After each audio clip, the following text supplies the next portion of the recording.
চট্টগ্রাম মহানগরীর ব্যস্ততম ২ নম্বর গেট এলাকা।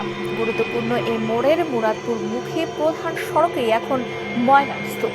সিটি কর্পোরেশনের ডাস্টবিন থেকে ছড়ানো দুর্গন্ধে নাভিশ্বাস উঠছে পথচারী এবং এলাকাবাসী।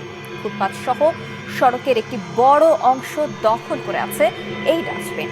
স্বাস্থ্য ঝুঁকিতে নগরবাসী, তাদের প্রত্যাশা দ্রুত এই ডাস্টবিনটি সরিয়ে অন্য স্থানে নেওয়া হবে।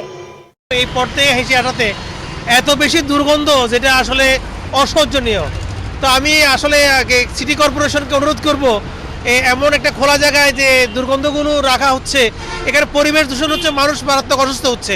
ফুটপাথের উপর ডাস্টবিন পড়ে রয়েছে, এখন ডাস্টবিনটা না সরালে তো মানুষের জনদুর্ভোগ সৃষ্টি হচ্ছে।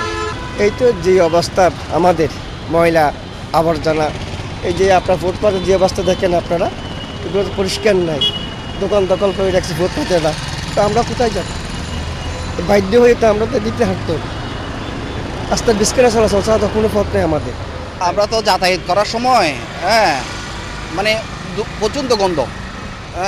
তো এখন বহু সময় ফ্যামিলি নিয়ে যাইতে আমরা রাস্তার ওই পাশে দিয়ে ঘুরে যাই।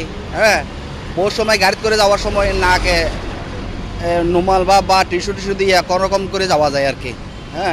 গন্ধটা কিন্তু অনেক দূরে ছড়ায়। এভাবে রাস্তায় মানে ডাস্টবিন রাখাটা স্বাস্থ্যের জন্য একটু ক্ষতিকর আর কি। একটু ভালো করে উন্নত ব্যবস্থা করলে ভালো হতো। এটা সিটি কর্পোরেশনের কাজ। তারপরে কি এভাবে প্রতিনিয়ত এভাবে মানে ডাস্টবিনগুলো রাস্তায় এভাবে পড়ে থাকতেছে আর